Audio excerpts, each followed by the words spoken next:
ദൈവ തിരുനാമത്തിന് മഹത്വം. കർത്താവിൽ പ്രിയരെ, ഇന്നത്തെ തിരുവചന ധ്യാനത്തിനും ചിന്തയ്ക്കുമായി നിങ്ങളുടെ ശ്രദ്ധയിലേക്ക് ക്ഷണിക്കുന്ന വചനഭാഗം വിശുദ്ധ യോഹന്നാൻ്റെ സുവിശേഷം 6-ാം അധ്യായത്തിൻ്റെ 47 മുതൽ 54 വരെയുള്ള വചനഭാഗമാണ്. വിശുദ്ധ യോഹന്നാൻ 6-ാം അധ്യായം 47 മുതൽ 56 വരെയുള്ള തിരുവചന ഭാഗം. യേശു കർത്താവ് തൻ്റെ ശരീരം ഭക്ഷിക്കുന്നതിനെക്കുറിച്ച്, അതായത് വിശുദ്ധ കുർബാനയെക്കുറിച്ച് നൽകുന്ന ശക്തമായ ഒരു സന്ദേശമാണ് ഈ വചനഭാഗത്ത് നമുക്ക് കാണാൻ സാധിക്കുക.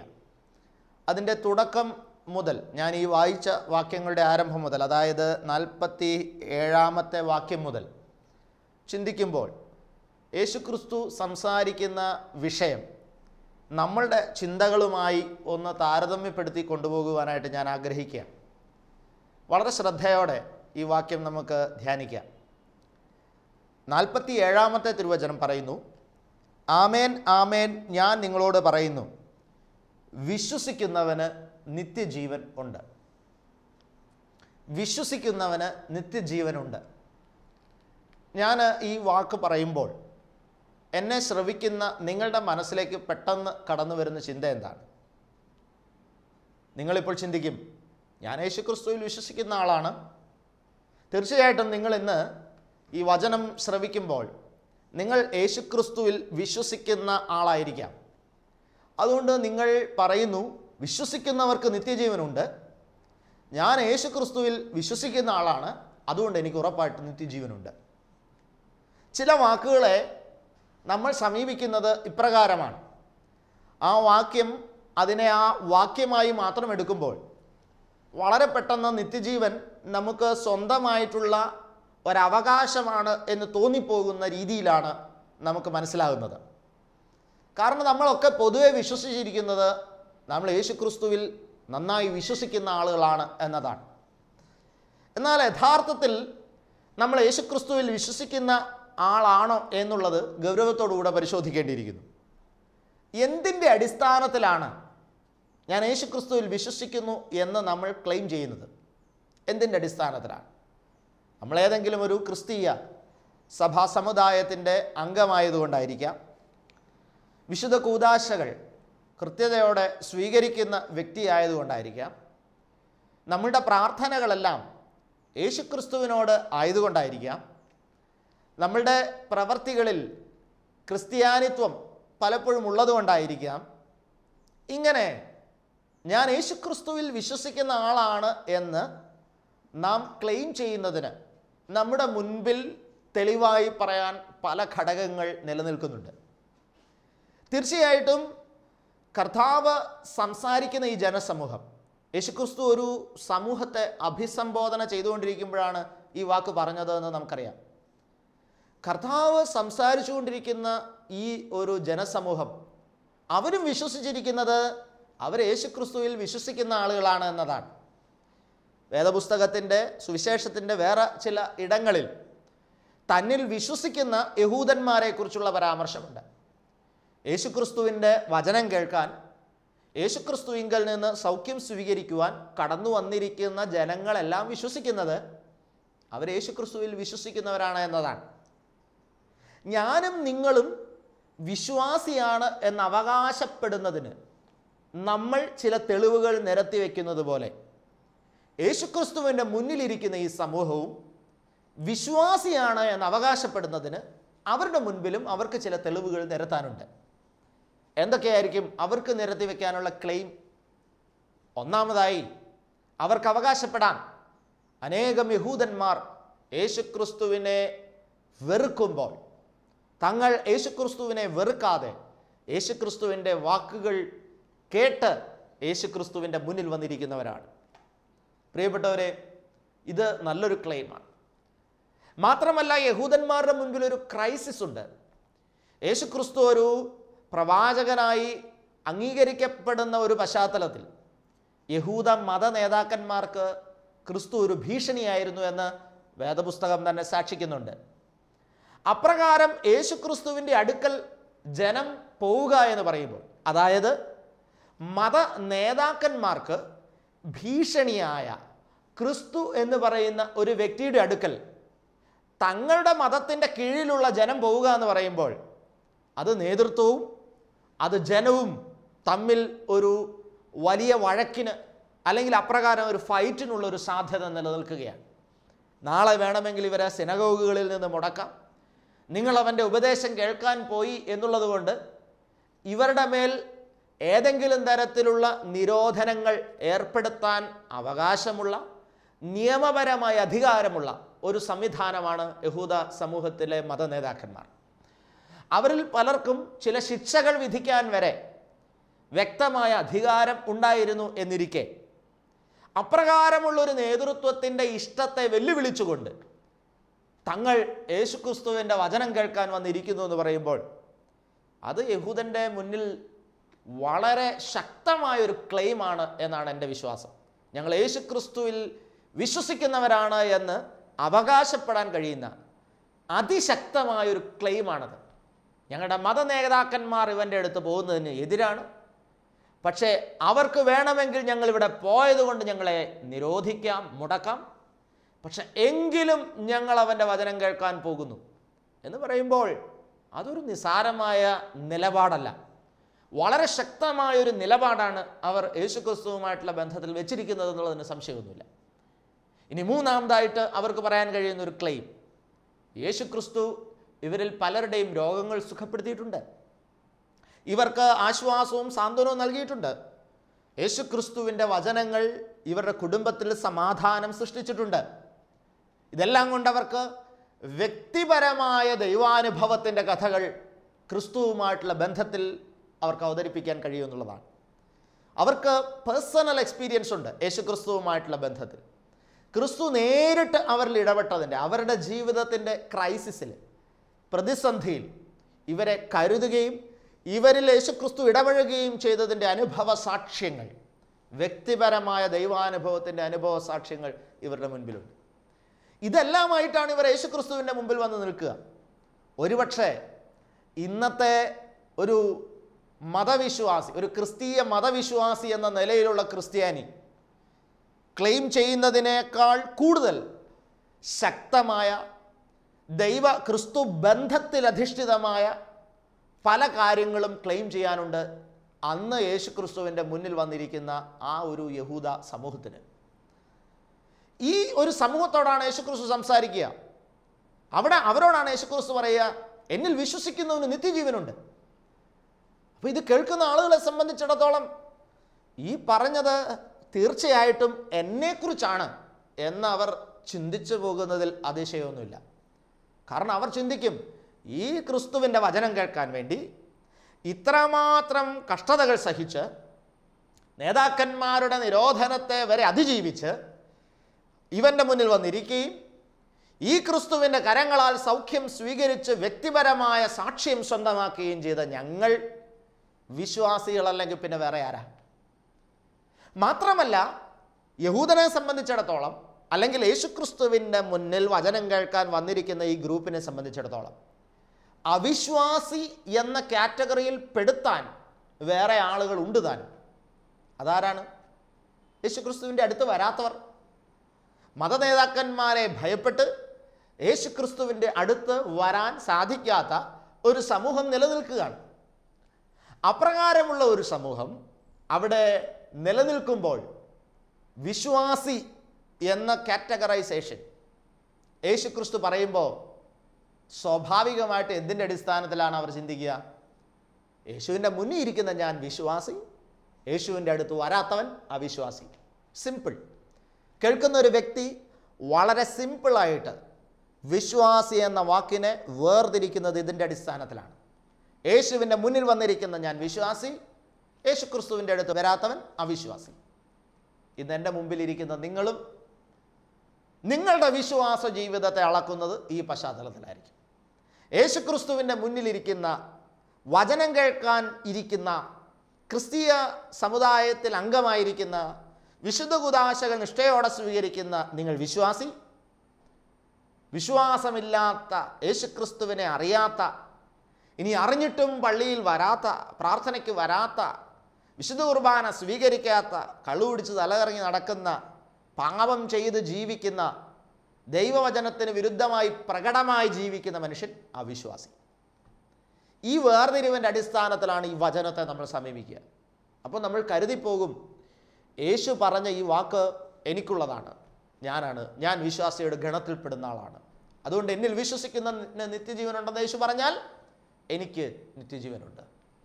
പ്രിയപ്പെട്ടവരെ, എന്നാൽ ഈ കാഴ്ചപ്പാട് തെറ്റാണ് എന്ന് വചനത്തിൻ്റെ തുടർന്നുള്ള ഭാഗത്ത് നമുക്ക് വായിക്കാൻ കഴിയും, മനസ്സിലാക്കാൻ കഴിയും.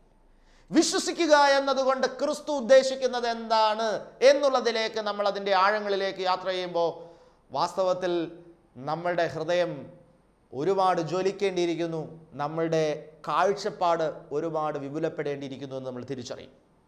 അതിൻ്റെ തുടർന്നുള്ള ഭാഗത്തേക്ക് യേശു കടക്കുകയാണ്. യേശു കടക്കുന്നത് തൻ്റെ ശരീരം ഭക്ഷിക്കുന്ന വിഷയത്തിലേക്കാണ്. അപ്പം എന്ന ഒരു വാക്ക് ക്രിസ്തു എടുത്തുകൊണ്ട് ആ അപ്പത്തിൽ നിന്ന് തൻ്റെ ശരീരം ഭക്ഷിക്കേണ്ടതിൻ്റെ ആവശ്യകതയിലേക്ക് ആ സന്ദേശത്തെ ബിൽഡ് ചെയ്ത് കൊണ്ടുപോകുന്ന ക്രിസ്തുവിനെ നമുക്ക് കാണാൻ സാധിക്കും. എന്നിൽ വിശ്വസിക്കുന്നവന് നിത്യജീവൻ ഉണ്ട് എന്ന് പറഞ്ഞിട്ട് അടുത്ത വാക്ക് യേശു പറയുന്ന, ഞാൻ ജീവൻ്റെ അപ്പമാകുന്നു, ഞാൻ ജീവൻ്റെ അപ്പമാകുന്നു. എന്നിട്ട് പറയുകയാണ്, നിങ്ങളുടെ പിതാക്കന്മാർ മരുഭൂമിയിൽ മന്ന തിന്നിട്ടും മരിച്ചുവല്ലോ, ഇതോ തിന്നുന്നവൻ മരിക്കാതിരിക്കേണ്ടതിന് സ്വർഗത്തിൽ നിന്ന് ഇറങ്ങുന്ന അപ്പമാകുന്നു. സ്വർഗത്തിൽ നിന്ന് ഇറങ്ങുന്ന ജീവനുള്ള അപ്പം ഞാനാകുന്നു. ഈ അപ്പം തിന്നുന്നവൻ എല്ലാം എന്നേക്കും ജീവിക്കും. ഞാൻ കൊടുക്കാനിരിക്കുന്ന അപ്പമോ ലോകത്തിൻ്റെ ജീവന് വേണ്ടി ഞാൻ കൊടുക്കുന്ന എൻ്റെ മാംസമാകുന്നു. പ്രിയപ്പെട്ടവരെ, വളരെ ശക്തമായ പ്രയോഗങ്ങളാണ് യേശുക്രിസ്തു ഇവിടെ നടക്കുക. ഞാൻ ഈ ക്രിസ്തു പറയുന്ന ഓരോ സെൻറ്റൻസും യഹൂദൻ്റെ മുഖത്തെ എക്സ്പ്രഷനും തമ്മിൽ എൻ്റെ മനസ്സിലൊരു ഭാവനാപൂർണമായി ഞാനൊന്ന് കാണാൻ ശ്രമിക്കുകയാണ്. യേശുക്രിസ്തു പറയുകയാണ്, ഞാൻ ജീവൻ്റെ അപ്പമാകുന്നു. ഈ വാക്ക് പറയുമ്പോൾ പെട്ടെന്ന് ഈ കേൾക്കുന്ന മനുഷ്യൻ്റെ മനസ്സിൽ ഉണ്ടാകുന്നത് ഒരു കൺഫ്യൂഷനാണ്, ഒരു സംശയമാണ്. ഞാൻ ജീവൻ്റെ അപ്പമാകുന്നു എന്ന് ഒരാൾ പറയുക, ഒരു വ്യക്തി പറയുക, ഒരു മനുഷ്യന് എങ്ങനെ അപ്പമാകാൻ കഴിയും? അല്ലെങ്കിൽ പച്ച മജ്ജയും മാംസവുമുള്ള ഒരു രൂപത്തിന് എങ്ങനെ അപ്പമായി മാറാൻ കഴിയും? അപ്പം ഞാനിങ്ങനെ ചിന്തിക്കുകയാണ്, ഒരുപക്ഷെ അവരുടനെ ചിന്തിച്ചു കാണും, എന്തെങ്കിലും പ്രതീകാത്മകമായി യേശുക്രിസ്തു അവതരിപ്പിക്കുന്നതായിരിക്കും അത്. അല്ലാതെ ഇങ്ങനെ വളരെ ഡയറക്റ്റായിട്ട് ഒരു മനുഷ്യൻ തന്നെ ഇങ്ങനെ വെച്ചേച്ച് ഞാൻ ബ്രെഡാണ്, അപ്പമാണെന്ന് പറയാനായിട്ട് സാധിക്കും. പ്രതീകാത്മകമായ എന്തെങ്കിലും പ്രസൻറ്റേഷൻ ആയിരിക്കും. ഈ ഒരു ഭാവത്തിൽ നിന്നുകൊണ്ടായിരിക്കും ക്രിസ്തുവിൻ്റെ വാക്കുകളെ അവർ സമീപിക്കുന്നത്. ഉടനെ അടുത്ത വാക്ക് യേശു പറയാണ്, നിങ്ങളുടെ പിതാക്കന്മാർ മരുഭൂമിയിൽ മന്ന തിന്നിട്ടും മരിച്ചുവല്ലോ, ഇത് തിന്നുന്നവൻ മരിക്കാതിരിക്കേണ്ടതിന് സ്വർഗത്തിൽ നിന്ന് ഇറങ്ങുന്ന അപ്പമാകുന്നു. അവിടെ പണ്ട് സംഭവിച്ച ഒരു വിഷയവുമായിട്ട് ഈ വാക്കിനെ യേശുക്രിസ്തു താരതമ്യപ്പെടുത്തുകയാണ്. മരുഭൂമിയിലൂടെ ഇസ്രായേലിൻ്റെ യാത്ര, ഇസ്രായേലിനെ സംബന്ധിച്ചിടത്തോളം സുപ്രധാനമായ ഒരു യാത്രയാണ് ആ യാത്ര എന്നത്. ആ സുപ്രധാനമായ യാത്ര മരുഭൂമിയിലൂടെ അവരിങ്ങനെ പോകുമ്പോഴാണ് അവർക്ക് വിശക്കുന്ന സമയത്ത് മന്ന സ്വർഗത്തിൽ നിന്ന് ദൈവം പൊഴിച്ചു കൊടുക്കുന്നു. മന്ന ഭക്ഷിച്ചു. ഈ മന്ന ഭക്ഷിച്ചവർ എല്ലാവരും മരിച്ചു. യേശുക്രിസ്തു പറയുകയാണ്, ഇത് തിന്നുന്നവൻ മരിക്കാതിരിക്കേണ്ടതിന് സ്വർഗത്തിൽ നിന്ന് ഇറങ്ങുന്ന അപ്പമാകുന്നു. സ്വർഗത്തിൽ നിന്ന് ഇറങ്ങുന്ന അപ്പം, അതായത് മരുഭൂമിയിൽ വച്ച് ലഭിച്ച മന്ന എന്നത് യഹൂദനെ സംബന്ധിച്ചിടത്തോളം വളരെ ആത്മീക പ്രാധാന്യമുള്ള ഒരു വിഷയമാണ്. അത് അവരുടെ പാരമ്പര്യ വിശ്വാസമനുസരിച്ച് സുപ്രധാനമായൊരു വിഷയമാണ്. മരുഭൂമിയിൽ വെച്ച് ദൈവം തങ്ങളുടെ പൂർവ്വപിതാക്കന്മാർക്ക് മന്ന കൊടുത്തു എന്ന് പറയുന്നു. ദൈവത്തിലുള്ള അവരുടെ വിശ്വാസത്തെ ഉറപ്പിച്ച് നിലനിർത്തുന്ന അതിപ്രധാനമായ ഒരു ഘടകമാണ് ഈ മന്ന. ആ മന്നയെ യേശുക്രിസ്തു കമ്പാരിസൺ നടത്തുകയാണ്. അത് കഴിച്ചിട്ടും നിങ്ങളുടെ പിതാക്കന്മാർ മരിച്ചു. എന്ന് പറഞ്ഞാൽ എന്താണ് അർത്ഥം? ആ മന്നയ്ക്ക് മരണമില്ലായ്മയെ പ്രദാനം ചെയ്യാനുള്ള കരുത്ത് ഇല്ലായിരുന്നു. നിങ്ങൾക്ക് മന്ന പാരമ്പര്യമായി ഒരു വിശ്വാസ വിഷയമാണ്, സംശയമൊന്നുമില്ല. നിങ്ങൾക്ക് മന്ന എന്നത് ദൈവം നിങ്ങളെ നടത്തിയ വഴിയുടെ സുപ്രധാനമായൊരു ഓർമ്മയാണ്, സംശയമില്ല, യാതൊരു സംശയവുമില്ല. അത് ദൈവം നിങ്ങൾക്ക് തന്നത് തന്നെയാണ്, സ്വർഗീയ പിതാവ് തന്നെയാണ് തന്നത്. മറ്റൊരിടത്ത് കർത്താവ് പറയുന്നുണ്ടല്ലോ, മോശയല്ല നിങ്ങൾക്ക് മന്ന തന്നത്, സ്വർഗത്തിലെ എൻ്റെ പിതാവാണ് നിങ്ങൾക്ക് തന്നതെന്ന് പറയുന്നുണ്ടല്ലോ. സംശയമൊന്നുമില്ല, ഇത് ദൈവം തന്നത് തന്നെയാണ്, ഇത് ദൈവത്തിൻ്റെ നടത്തിപ്പ് തന്നെയാണ്, ഇത് ദൈവത്തിൻ്റെ ഇടപെടൽ തന്നെയാണ്. പക്ഷേ അത് തിന്നാൽ നിങ്ങൾ മരിക്കും. ആ മന്ന തിന്നവരെല്ലാം മരിച്ചു, പക്ഷെ ഇത് തിന്നാൽ മരിക്കില്ല. പ്രിയപ്പെട്ടവരെ, മന്നായെ സംബന്ധിച്ചിട്ടുള്ള സുപ്രധാനമായൊരു സ്റ്റേറ്റ്മെൻ്റാണ് യേശുക്രിസ്തു ഇവിടെ പറയുന്നത്. ദൈവത്തിൻ്റെ ഇടപെടലാണ് മന്ന. ദൈവം സ്വർഗത്തിൽ നിന്ന് നേരിട്ട് കൊടുത്തതാണ് മന്ന. ദൈവത്തിന് ഇസ്രായേലിനോടുള്ള സ്നേഹത്തിൻ്റെയും കരുതലിൻ്റെയും പ്രതീകം തന്നെയാണ് മന്ന. പക്ഷെ എന്നാലും ആ മന്നയ്ക്ക് മരണമില്ലായ്മയെ പ്രദാനം ചെയ്യാനുള്ള കഴിവില്ല. പ്രിയപ്പെട്ടവരെ, ഞാനിതിനെ കണക്ട് ചെയ്യുന്നത് നിങ്ങളുടെ ഇന്നത്തെ വിശ്വാസത്തിൻ്റെ നിർവചനങ്ങളുമായിട്ടാണ്, ഡെഫിനിഷൻസുമായിട്ടാണ്.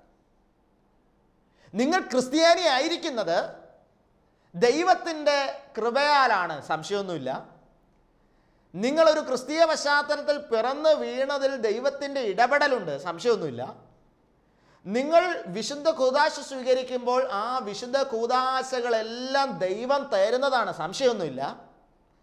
കർത്താവ് നിങ്ങൾക്ക് കൂദാശകളിലൂടെ ആത്മീക പരിപോഷണം തരുന്നുണ്ട്, സംശയമൊന്നുമില്ല. പ്രിയപ്പെട്ടവരെ, വിശുദ്ധ കൂദാശകൾ മാത്രമല്ല, യേശുക്രിസ്തുവുമായിട്ടുള്ള ബന്ധത്തിൽ നിങ്ങൾ പ്രാർത്ഥനാ കൂട്ടായ്മയിൽ പോകുന്നുണ്ടാകും, നിങ്ങൾ കുടുംബ നമസ്കാരങ്ങൾ നടത്തുന്നുണ്ടാകും, വിശ്വാസത്തിൻ്റെ പല ഘടകങ്ങൾ നടത്തുന്നുണ്ടാകും. ഇതെല്ലാം ദൈവികമാണ്, സംശയമൊന്നുമില്ല.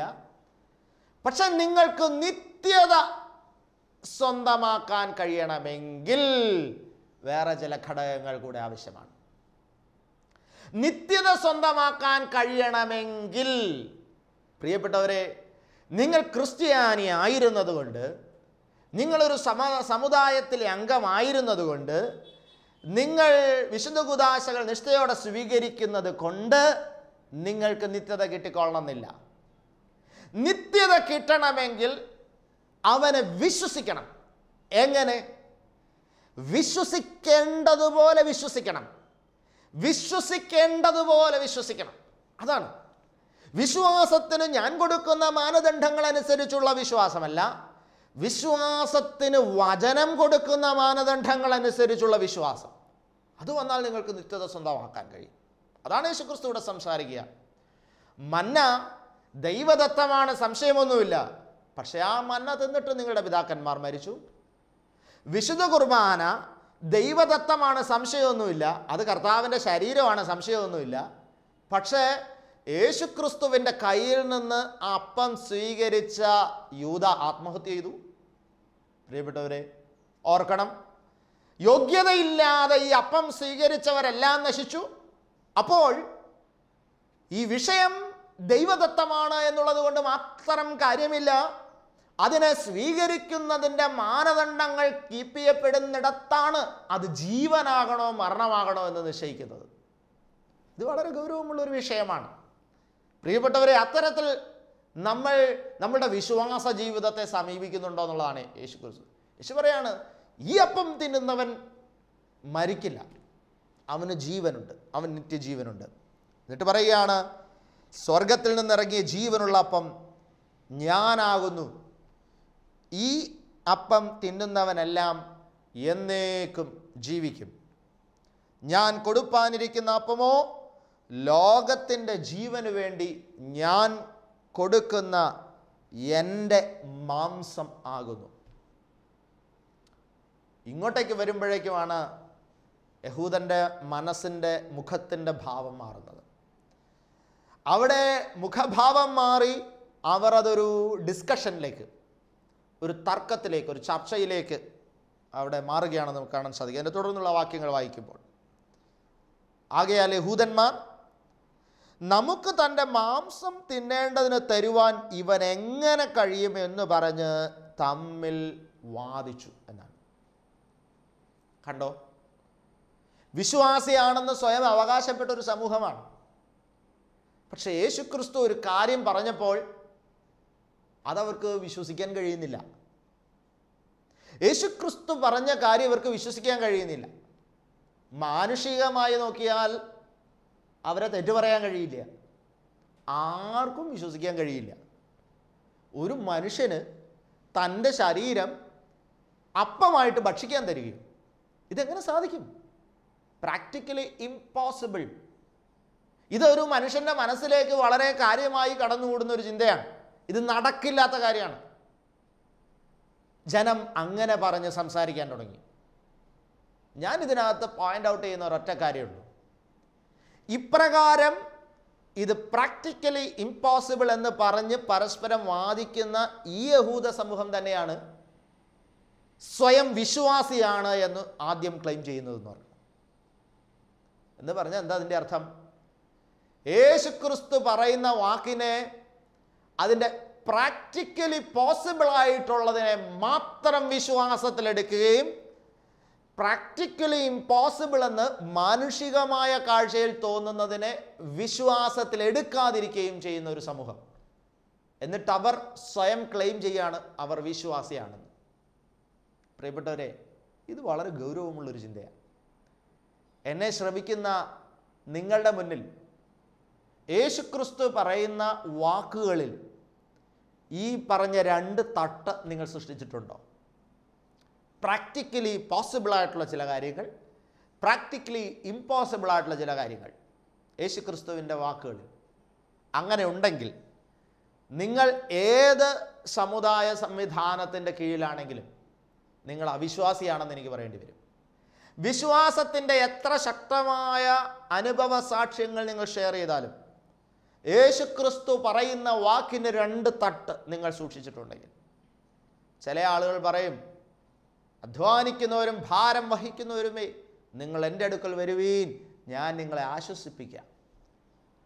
ആർക്കും ഈ വചനത്തെ ചൊല്ലി ഒരു വാഗ്വാദമോ തർക്കമോ ഇല്ല. കാരണം അതൊരാശ്വാസത്തിൻ്റെ, അതൊരു സാന്ത്വനത്തിൻ്റെ, അതൊരു സൗഖ്യത്തിൻ്റെ വാക്കാണ്, പ്രയോഗമാണ്. എന്നാൽ രണ്ടാമത്തെ വാക്ക് യേശു പറയാണ്, നിന്റെ ഇടത്തെ കർണം തടിക്കുന്നവന് നിന്റെ വലത്തെ കർണം കൂടെ കാണിച്ചു കൊടുക്കുവീൻ. ഇതിലേക്ക് വരുമ്പോൾ നമ്മൾ ഇത് പ്രാക്ടിക്കലി ഇംപോസിബിളാണ്. മനസ്സിലായോ? ഇങ്ങനെയല്ലേ നിങ്ങൾ വചനത്തെ സമീപിക്കുക? യേശുക്രിസ്തു പറയുന്ന നിങ്ങൾക്ക് പ്രയോജനകരമായ വാക്കിനെ നിങ്ങൾ വിശ്വാസമായിട്ട് പറയുകയും യേശുക്രിസ്തു പറയുന്ന ചില വാക്കുകളെ മാനുഷികമായ കാഴ്ചപ്പാടിൽ നിന്നുകൊണ്ട്, ലോകപരമായ കാഴ്ചപ്പാടിൽ നിന്നുകൊണ്ട് പ്രാക്ടിക്കലി ഇമ്പോസിബിൾ എന്ന് കാറ്റഗറൈസ് ചെയ്ത് മാറ്റി നിർത്തുകയും ചെയ്യുന്ന വ്യക്തിയാണ് നിങ്ങളെങ്കിൽ നിങ്ങൾ അവിശ്വാസിയാണ്. ആദ്യം പറഞ്ഞു വിശ്വസിക്കുന്നവന് നിത്യജീവൻ ഉണ്ടെന്ന് പറഞ്ഞപ്പോൾ നമ്മൾ വെച്ച വിശ്വാസത്തിൻ്റെ മാനദണ്ഡങ്ങൾ അനുസരിച്ച് നമുക്ക് നിത്യജീവൻ ഉണ്ടെന്ന് നിങ്ങൾ ചിന്തിച്ചെങ്കിൽ, യേശുക്രിസ്തു പറയുന്ന വാക്ക് ഇത്രയേ ഉള്ളൂ. താൻ പറയുന്ന വാക്ക് എന്തായാലും അതിൻ്റെ പ്രാക്ടിക്കലായിട്ടുള്ള പോസിബിലിറ്റി ഇമ്പോസിബിലിറ്റി ഒന്നും നോക്കാതെ അതെൻ്റെ കർത്താവ് പറഞ്ഞ വാക്ക് എന്ന ബോധ്യത്തിൽ അതിനെ 100% സ്വീകരിക്കുന്ന ഒരു വ്യക്തിയെ വിളിക്കുന്ന പേരാണ് ക്രിസ്ത്യാനി. അവനാണ് വിശ്വാസി. അതെന്തോ ആകട്ടെ, ശരിയാണ്, മാനുഷികമായി ഒരാളുടെ ശരീരം ഭക്ഷിക്കാൻ തരിക എന്ന് പറയുന്നത് പ്രായോഗികമായി നടക്കുന്ന കാര്യമല്ല.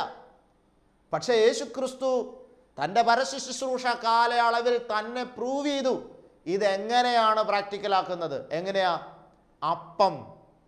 അപ്പം തൻ്റെ ശരീരമായിട്ട് ക്രിസ്തു തരികയാണ്. തൻ്റെ ശരീരവും അപ്പവും ഒന്നായി ചേരുന്ന ഒരു അനുഭവം, അതാണ് വിശുദ്ധ കുർബാന. അപ്പം തൻ്റെ ശരീരമായി മാറുന്ന അനുഭവം.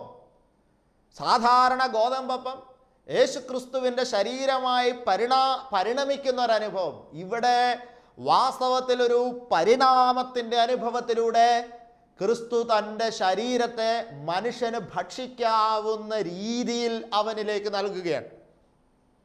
കണ്ടോ, ഇത് സൃഷ്ടാവിന് മാത്രം കഴിയുന്ന ഒരു കാര്യമാണ്. ഇത് സൃഷ്ടാവിന്, പ്രപഞ്ചത്തെ നിർമ്മിച്ച ഒരു വ്യക്തിക്ക് മാത്രം കഴിയുന്ന, ഇത് മനുഷ്യത്തിന് സാധിക്കുന്ന ഒരു കാര്യമല്ല. ഇത് ശാസ്ത്രത്തിന് സാധിക്കുന്ന ഒരു കാര്യമല്ല. ഒരു വസ്തുവിനെ മനുഷ്യൻ്റെ ശരീരമായി പരിണമിപ്പിക്കുക എന്ന് പറയുന്നത് ഇത് സൃഷ്ടാവായ ദൈവത്തിന് മാത്രം കഴിയുന്ന ഒരു കാര്യമാണ്. പ്രിയപ്പെട്ടവരെ, തിരിച്ചറിയണം, യേശുക്രിസ്തു ആരാണ്? അവൻ ദൈവമാണ്. അവൻ ദൈവമാണ് എന്നിരിക്കെ മനുഷ്യൻ്റെ പ്രാക്ടിക്കലി പോസിബിൾ അല്ലാത്ത വിഷയങ്ങൾ പോലും വളരെ എളുപ്പത്തിൽ പ്രായോഗികമാക്കാൻ തക്കവണ്ണം ഈ ദൈവത്തിന്, ഈ സൃഷ്ടാവിന് കഴിയും. അവൻ എന്തു പറഞ്ഞാലും, ഏതു വചനം പറഞ്ഞാലും അത് സാധിക്കും, അത് നടക്കുന്നതാണ്, അതെല്ലാം പ്രാക്ടിക്കലാണെന്ന് പച്ചയായി വിശ്വസിക്കുന്നവനെ വിളിക്കേണ്ട പേരാണ് ക്രിസ്ത്യാനി, വിശ്വാസി. എന്നെ ശ്രവിക്കുന്ന സഹോദര സഹോദരി, നിങ്ങളിങ്ങനെ ഒരു വിശ്വാസിയാണ്. പലപ്പോഴും ധ്യാനങ്ങളൊക്കെ നടക്കുമ്പോൾ ദൈവവചനമൊക്കെ കേട്ട് ഇങ്ങനെ ആളുകൾ ഇരിക്കും. അവസാനത്തെ ദിവസമൊക്കെ അവരോട് സംസാരിക്കുമ്പോൾ അവർ പലരും പറയുന്നുണ്ട്, എല്ലാം സത്യമാണെന്ന് ഞങ്ങൾക്ക് മനസ്സിലാവുന്നുണ്ട് അച്ഛാ, പക്ഷേ ഇത് വല്ലതും നടക്കുമോ? ഇത് വല്ലതും നടക്കുമോ? സഹോദരനോടൊക്കെ രമ്യപ്പെടുക, ക്ഷമിക്കുക. എനിക്ക് 10 ലക്ഷം രൂപ ഒരാൾ തരാനുണ്ട്, അവനോട് ഞാൻ രമ്യപ്പെടുക, അവനെ ഞാൻ സ്നേഹിക്കുക. എന്നെ സമൂഹത്തിൻ്റെ മുൻപിൽ അപമാനിച്ചവനെതിരെ ഞാൻ കേസ് കൊടുത്തിട്ടുണ്ട്, ആ കേസ് ഞാൻ നിരുപാധികം ക്ഷമ ചോദിച്ചുകൊണ്ട് പിൻവലിക്കുക. ഇതൊക്കെ നടക്കുന്ന കാര്യമാണോ? ഇതൊന്നും നടക്കുന്ന കാര്യമല്ല. ഇത് ചെയ്താൽ ലോകം എന്നെ പ്രാന്തനെന്ന് വട്ടനെന്ന് വിളിക്കും. ഇതൊന്നും നടക്കുന്ന കാര്യമല്ല. കാര്യമൊക്കെ സത്യം, അങ്ങനെ ചെയ്യുന്നതാണ് ദൈവികം, അത് സംശയമൊന്നുമില്ല, അത് സത്യം തന്നെയാണ്. വചനത്തിന് മാറ്റമൊന്നുമില്ല, സംശയമില്ല, അത് ശരിയാ, അതാണ് ശരി. പക്ഷെ എന്നെ കൊണ്ടത് പറ്റില്ല. എന്നിട്ട് ഈ പറയുന്ന വ്യക്തി സ്വയം പറയും ഞാൻ വിശ്വാസിയാണ്. പ്രിയപ്പെട്ട സഹോദര സഹോദരി, നിന്റെ ജീവിതത്തിൻ്റെ വ്യക്തിപരമായ വിഷയങ്ങളിലേക്ക് ഇറങ്ങിച്ചെന്ന് വചനം ആപ്ലിക്കബിളാക്കി മാറ്റാൻ നിനക്ക് സാധിക്കുന്നില്ല എങ്കിൽ, അതിന് പ്രാക്ടിക്കലി സാധിക്കില്ല എന്ന് നീ ഹൃദയത്തിൽ വിശ്വസിക്കുന്നുണ്ടെങ്കിൽ നീ ക്രിസ്ത്യാനി അല്ല കേട്ടോ, നീ ക്രിസ്ത്യാനിയല്ല, നിനക്ക് നിത്യജീവനില്ല. യേശുക്രിസ്തു പറയുന്ന സകല വചനവും പ്രായോഗികമാണ്. അത് സൃഷ്ടാവിൻ്റെ കാഴ്ചയിൽ അത് പ്രായോഗികമാണ്. ആ സൃഷ്ടാവുമായിട്ട് ഞാൻ ഒന്നായി ചേരുമ്പോൾ ഇതെന്നിൽ നടക്കും. യഹൂദന്മാർ യേശുക്രിസ്തു പറയുന്ന ഈ വാക്ക് കേട്ട് ഇഷ്ടപ്പെടാതെ മടങ്ങിപ്പോയപ്പോൾ യേശു തൻ്റെ ശിഷ്യന്മാരോട് ചോദിക്കുന്നുണ്ട്, എന്താണ്, നിങ്ങൾക്കും വേണമെങ്കിൽ പോകാം. അപ്പോൾ ശിഷ്യന്മാർ തിരിച്ച് പറയുന്നുണ്ട്, ഞങ്ങൾ എവിടെ പോകാൻ? നിത്യജീവൻ്റെ വചനങ്ങൾ നിന്റെ പക്കലുണ്ടല്ലോ. അപ്പോൾ ശിഷ്യനെ സംബന്ധിച്ചിടത്തോളം വ്യക്തമായ അവബോധമുണ്ട്, ഇത് നിത്യജീവൻ്റെ വചനമാണ്, നിത്യജീവൻ്റെ വചനമാണ്. പ്രിയപ്പെട്ടവരെ, അപ്പോൾ യേശുക്രിസ്തു പറയുന്ന വാക്ക് പ്രാക്ടിക്കലി പോസിബിൾ ഓർ ഇമ്പോസിബിൾ എന്നുള്ള ഘടകം മാറ്റിവെച്ചുകൊണ്ട് സൃഷ്ടാവായ ദൈവം സംസാരിക്കുന്നത് നിത്യജീവൻ്റെ വചനമാണ് എന്ന അവബോധത്തോടെ ആ വചനത്തെ തർക്കം കൂടാതെ, സംശയം കൂടാതെ, കൺഫ്യൂഷൻ ഇല്ലാതെ 100% എൻ്റെ ഹൃദയത്തിൻ്റെ ഉള്ളിൽ വഹിക്കുന്ന ഒരു വിശ്വാസിയായി മാറാൻ ചങ്കൂറ്റമുണ്ടോ എന്നുള്ള ചോദ്യമാണ് ഇന്ന് ദൈവത്തിൻ്റെ പരിശുദ്ധാത്മാവ് ചോദിക്കുക. അങ്ങനെയുള്ളവർക്ക് നിത്യജീവനുണ്ട്.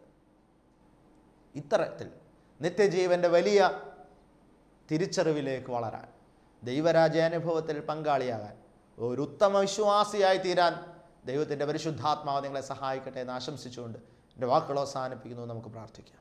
കാരുണ്യവാനായ തമ്പുരാനെ, ഞങ്ങളെ കേൾപ്പിച്ച ജീവൻ്റെ വചനങ്ങൾക്കായി നന്ദിയോടെ അങ്ങേ സ്തുതിക്കുന്നു. വിശ്വാസത്തിൻ്റെ യഥാർത്ഥ തലങ്ങളിലേക്ക് അവിടുന്ന് ഞങ്ങളെ നയിക്കണമേ. വിശ്വാസത്തിന് ഞങ്ങൾ വയ്ക്കുന്ന മാനുഷികമായ മാനദണ്ഡങ്ങളല്ല, മറിച്ച് വചനം നിഷ്കർഷിക്കുന്ന മാനദണ്ഡങ്ങൾ അനുസരിച്ച് ജീവിപ്പാൻ ഞങ്ങളെ അവിടുന്ന് സഹായിക്കണമേ. തമ്പുരാനെ, അങ്ങയുടെ ശരീരം ഭക്ഷിച്ചു എങ്കിൽ മാത്രമേ ജീവനുള്ളൂ എന്ന് ഞങ്ങൾ തിരിച്ചറിയുമ്പോൾ അതിൻ്റെ പ്രായോഗികത ചിന്തിച്ച് ആ ശരീരത്തിൻ്റെ സ്വീകരണത്തിൽ നിന്ന് അന്യരായിപ്പോയ യഹൂദന്മാരെ പോലെയല്ല, മറിച്ച് സൃഷ്ടാവ് സംസാരിക്കുന്ന വാക്കുകൾ ജീവൻ്റെ വചനമാണ്, അത് നിത്യജീവൻ ഉതകുന്നതാണെന്ന് തിരിച്ചറിഞ്ഞുകൊണ്ട് അതെന്തായിരുന്നാലും അത് പ്രായോഗികമാക്കാൻ എൻ്റെ ദൈവത്തിന് സാധിക്കുമെന്ന അവബോധത്തോടെ വചനത്തെ 100% വിലക്കെടുക്കുന്ന ഉത്തമ വിശ്വാസിയായി തീരുവാൻ ഞങ്ങളെ സഹായിക്കണമേ. പരിശുദ്ധ മാതാവേ, സകല വിശുദ്ധന്മാരെ ഞങ്ങളെല്ലാവർക്കും വേണ്ടി പ്രാർത്ഥിക്കണമേ. പിതാവിൻ്റെയും പുത്രൻ്റെയും പരിശുദ്ധ റൂഹായുടെയും നാമത്തിൽ തന്നെ.